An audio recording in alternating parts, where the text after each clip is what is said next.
கங்கைக்கரையில் முனிவரின் ஆசிரமம் ஒன்று இருந்தது.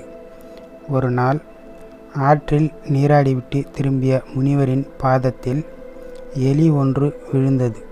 நிமிர்ந்து பார்த்த முனிவருக்கு வானத்தில் பறந்த கழுகு தன் வாயில் கவ்வியிருந்த எலியை கீழே போட்டுவிட்டதை உணர்ந்தார்.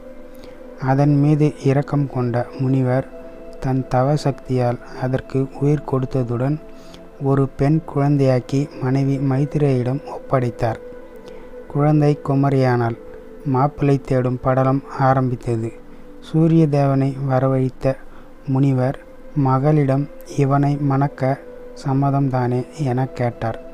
எனக்கு இவரையும் விட பெரிய இடம் பாருங்கள் அப்பா என்றாள் மகள். என்னிலும் பெரியவர் யார் என்றால் மேகம்தான்.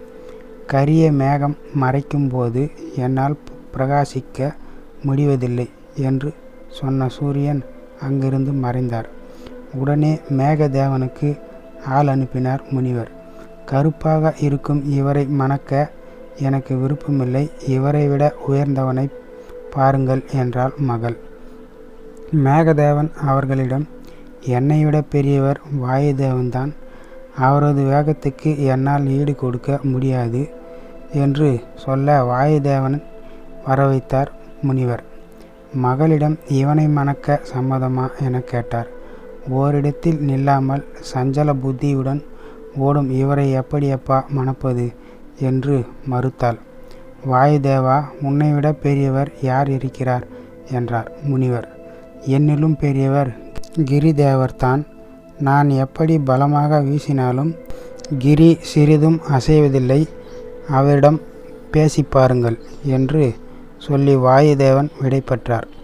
கிரிதேவர் முனிவரின் முன் நின்றார்.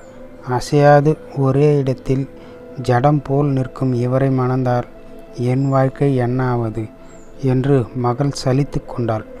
முனிவர் கிரிதேவரிடம், மலையே, உன்னை விட பெரியவர் யாரும் இருக்கிறார்களா என்ன என கேட்டார்.